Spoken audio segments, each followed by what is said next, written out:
Hi folks, I'm Will Bridges from 123 Trade, and in this video we're going to cover Forex news, market forecast for, the first week of August. We've got a lot going on. Non-farm payroll is coming up on Friday. There will be big movement on the US dollar, more likely to be towards the end of the week and the beginning of this week. We've also got ADP report coming out in the middle, so the dollar may do a little bit of a zigzag this week. Lots of other announcements to discuss. Figure out where the strength and the weakness is in the market. I hope you guys are ready. But otherwise, if you like this type of content, by all means, push that thumbs up button. Support us in the easiest way possible by clicking the button right below this video. Otherwise, if you want time-sensitive information like this, as soon as we release it, you are going to want to click subscribe and the bell button as well. That way you can get a notification straight from the good people at YouTube as soon as we put these out. So let's get this show on the road. Got to cover our base. This here is a risk disclaimer. What it says is that if you put your money in the Forex, your capital is at risk. You have to risk it to get the biscuit, folks. No such thing as a guaranteed trade or investment. That said, if you are looking for an account to trade with, you need a little bit more assistance in getting set up, knowing what to do first. Send us an email to brokers@123trade.com. Visit the website. There's lots of resources for you to use on there. We have a lot of recommended trading products and also a lot of video information like what you're watching here. But let's get over to the news. Let's talk about some market news for this week, and I want to get into the forecast. And none of this forecast is gospel. It's more or less just what people expect. Okay, and I use Forex Factory's economic calendar because, there's usually just a lot of graphs. I'm going to show a lot of that throughout this. I'm going to talk about every little one of these big announcements. I'm going to go through the medium and the high impact announcements. So if you do skip ahead, you're going to miss a lot of stuff.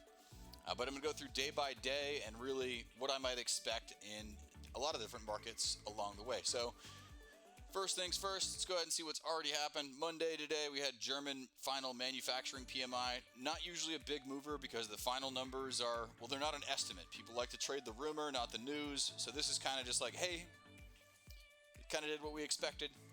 So not usually a big market mover, but a very positive one for the European economy nonetheless. This ISM manufacturing PMI, this production managers index here, 59.5, it's red, which means it's under what they had forecasted, but that's still bullish. Everything over 50, okay, is technically going to be bullish. So we may just be, getting back into normal. This is what this looks like over time. If we scroll down here a little bit more, you can see. But this manufacturing PMI is going to be important, especially if you're going to trade, well, really anything. Manufacturing really is, let's just say, going to be higher ticket items, durable goods that are going to fall into manufacturing in the U.S.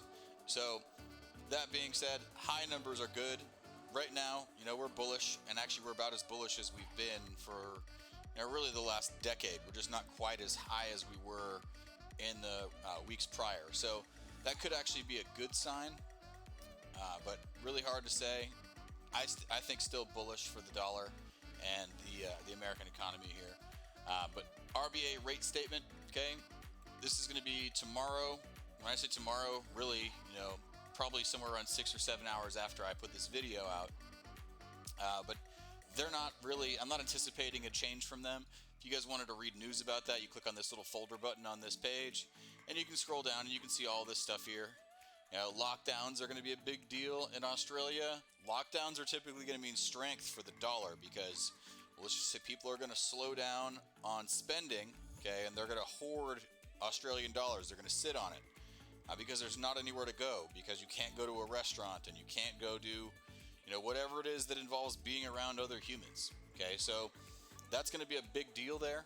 Okay, cash rate. Okay, this is basically just their interest rate. Not likely to change. Forecasted to continue being, rock bottom prices. Everything must go. 0.1% interest. Is a really it's crazy how low interest rates are these days. But Spanish unemployment change, this doesn't come out very often, but it doesn't look like a good number. It seems like they're still losing jobs in Spain, which is not a good sign. And, you could pull this open, you could hit this graph. Okay, unemployment change has been, pretty bad. Maybe this is a slight improvement over what it's been, but it will more than likely be a few more months before they start to see positive employment growth. just based on the way this trend has typically worked out. But you never know. Kind of depends on what they change there. But that's projected to be low, so not a strength for the euro either. Because generally more workers means more demand for paychecks, more demand for euros. New Zealand, okay? This is also going to be on Tuesday, okay? Employment change quarter over quarter. This is a every 3-month number, usually a tone setter when New Zealand puts out something like this, because it's just they don't release as much information as every other major economy. Well, one, because they're not as big and there's really not as much reason to, which is probably the most important reason. But let's go ahead and check this out. So this is employment change, Q over Q. We'll check the graph on this thing. Looks kind of average, looks pretty healthy compared to, well, let's just say compared to what's going on in Spain. This looks pretty solid. They're getting an increase. Okay, so I might be bullish on this. I'm already bullish on New Zealand. They're talking about raising rates sooner than anyone else. They've also got a 4.4% unemployment rate, which is pretty impressive given the world today. The U.S. is actually going to be further down here. We're going to be talking about U.S. employment numbers here in a moment. Australian retail sales, this number is forecasted to be down for the second month in a row. That's also likely due to lockdown. So, really there's a lot of things that happen. Lockdown is typically going to force, well, let's just say the Australian dollar came up like crazy for a lot of the last year, and they were locked down for 300 days. It's crazy. But when there's nothing to buy, you're going to have demand to just hold on to your dollars. The velocity of money slows. This has been a very interesting market to trade, to say the least. So Wednesday, okay, we've got this ADP, non-farm employment change. That's a private release of the job numbers. Okay, so they're looking for 645,000 jobs. We go ahead and we pull up this graph here too. We can do that. But you guys can see here, this big, massive drop-off that happened. Just terrifying, right? Is from last summer. Okay, so that's big. Okay, so, and this is in thousands. So that's 200,000, 210,000 job drop that happened. Wow, in that month. But anyways, we are getting back into the normal, regular ranges that we used to get. These numbers won't be as crazy high. I think, the 100,000, 200, 300,000 range is more normal. But very much manipulation going on with jobs numbers right now because, let's just say there's a lot of unemployed people here in the U.S. And a lot of it has to do with how long they've been employed and that they're no longer eligible to get paid for being unemployed. So another day, another topic. But ISM Services PMI, okay, this is basically, this is obviously not manufacturing. This is going to be banking, stuff like that. This also looks like it's set to be pretty strong, above 60. Anything over 50 is bullish for the American economy. So the more we look at this stuff, it's all signs point to like they need to raise rates, but they can't.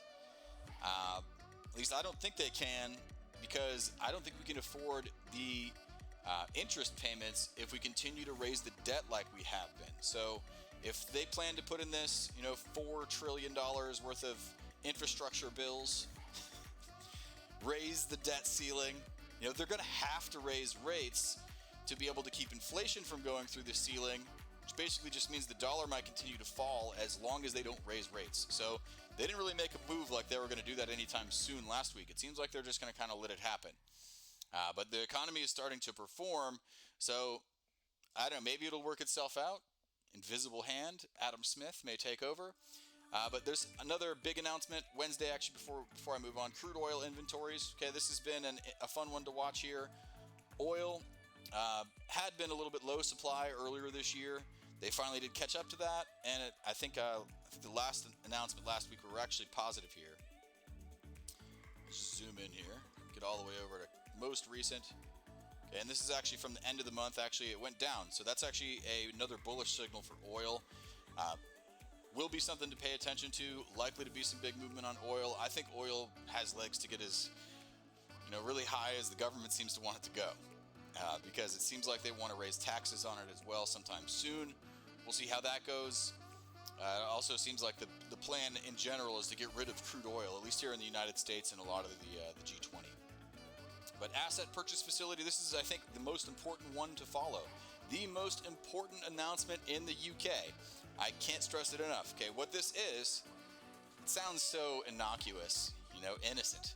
Okay, asset purchase facility. What this means is how much Government treasury bonds is the Bank of England going to purchase on a monthly basis. And these are billions, 895 billion. If we look at this graph here, okay, the reason why the pound has not fallen, with all the Brexit issues and the downturn that happened in the beginning of the year especially, is because they ramped up purchasing from the Bank of England, which is really kind of just propping up the value of money. Okay, that's really what that's doing. They're buying their own stock. Okay, so they look pretty committed to me. I don't know what you guys think, but that looks like they're willing to make bold decisions at the Bank of England, is what it looks like to me. So I'm bullish, to say the least. And if anything, I wouldn't expect that number to come down. If anything, I'm expecting it to stick where it is for a considerable period of time. BOE Monetary Policy Report, they're going to tell you more about why they need to spend as much money as they need to spend. There's more news articles. Lots of other people have opinions on this stuff that I'm sure you would like to read about, at least some of you, but reality is there's not enough time in the day to talk about why they're putting, $900 billion on their balance sheet every month. That's a pretty serious spending spree. If you ask me, on pace for, $1 trillion a year and just buying bonds. Not exactly the most fun shopping spree anyone's ever been on, but the government's going to do whatever it takes, is what it tells me. Okay, so all these votes you will want to pay attention to. If they vote to start raising interest rates, that is an even bigger deal. Okay, so that would be even more bull strength for the GBP, because we have been seeing pretty healthy inflation rates there as well. It'd be surprising if somebody doesn't pull the trigger and raise rates soon. I think either the UK, could be New Zealand. New Zealand, I think, is probably the most likely to raise rates before anybody else. And Australia may actually be the people to follow right after them once they stop locking everybody down. But that being said, let's keep on moving through our list here. Official bank rate. Okay, so they probably aren't going to change that this week. If anything, they'll just announce, when they might change that. That's what these votes are and this summary are all about. Unemployment claims in the U.S. still in the 400,000 range. That's disgusting. Okay, just so anybody's wondering, this is what unemployment claims have looked like here for the last couple of years. Okay, you go back a long way and you're not going to see anything like what we're looking at here. Okay, this is back, years ago, 2010. We can look at these numbers. Okay, this is 2009. We're looking at 400,000, 600,000. Okay, we're right at about 2010, 2011 levels right now is pretty much what we could compare this to. So not absolute catastrophic, could be on the mend type of numbers, but we'll see how things go. Really kind of depends on what they do to control inflation, because I don't remember there being this much last time around, but that might just be because it's been 10 years. But otherwise, okay, the Reserve Bank of Australia, Governor Lowe speaks. He's going to come out and tell everybody what he thinks. He'll release a statement. He's going to talk about whether they're bullish or hawkish, I should say, dovish. He's not going to explicitly say, like, hey, we're going to raise rates. But, in some cryptic fashion, he'll come out and give an idea of what Australia's got planned from a spending scenario similar to, what they're doing in the UK with all of their asset purchasing. So every country is printing money. He's going to talk about, whether they're going to speed that up, keep it the same, or, slow it down. Slow it down is probably not going to happen. NPC board member Broadbent speaks. Okay, this might be a big deal. Okay, there's actually no news hooked up to this yet. So more than likely, this might be the beginning of either inflation talks and try to make everybody feel at ease with inflation, or it could be talks about impending raise in interest rate, or it could be in reference to cryptocurrency. That's been a big popular topic here lately. So that's something you're going to want to pay attention to. That is going to be, 7:15 a.m. UK time on Friday. So should be an interesting one. Friday morning is going to be great. Non-farm payroll is the biggest announcement that happens every single month, and that is going to happen at 8:30, along with the other Canadian jobs reports, unemployment changes, all that type of stuff. Canada, they're expecting a pretty strong day here too, which is good news. They probably need some up there. Okay. Otherwise, average hourly earnings, this looks pretty low to me. Okay. So if we look at average hourly earnings, I guess it's kind of par for the course. We haven't really had great hourly earnings numbers for a long time. And I think this one only just went through the ceiling because, well, a lot of lower income employees were kind of let go. and we saw this big slingshot that happened here, which was interesting to say the least. But that said, we are expecting strength on the USD, so very likely we see a little bit of a creep up on the USD for a few days till Wednesday hits. And if that number comes out as expected, we may see a little bit of a breather, maybe a little bit of a rise towards the end of the week. Wednesday will be a great indication of what we may see Friday. Very likely going to be a little bit of sell-off activity as some traders trade the fundamental on the ADP report here. But just going through the list here, we may be slightly more bullish than we had been on the CAD, maybe a little bit more bullish on the USD, still going to be bullish on the GBP, bullish on the NZD. Things may be looking up for the world economy, people. So not everything's going to be sour grapes. There are going to be, lots of movement here, but, I may think about trading against, maybe a little bearish activity on the Swiss franc or the Japanese yen this week against really any one of the ones I mentioned that were going to be bullish here. New Zealand is probably my favorite. If not New Zealand, then probably the UK. But that said, there's no guarantees in life, folks, except for death and taxes. But I think it's nice to have an idea of what's going on. If I'm going to invest in something, it probably makes sense to know, is this economy doing well? Does the bank want higher rates? If they do, then that's how, that's what moves the market. So I hope you guys enjoyed our Forex news session for this week. Again, my name is Will Bridges from your team here at 123 Trade. Lots more information on our website, 123trade.com/news.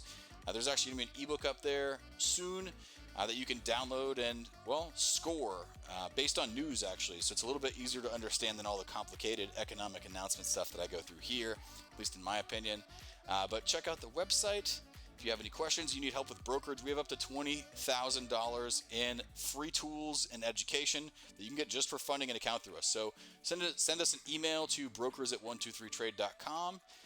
Again, I'm Will Bridges from 123 Trade. You have a wonderful rest of your week. Happy trading. Be good or be good at it. Take care, folks.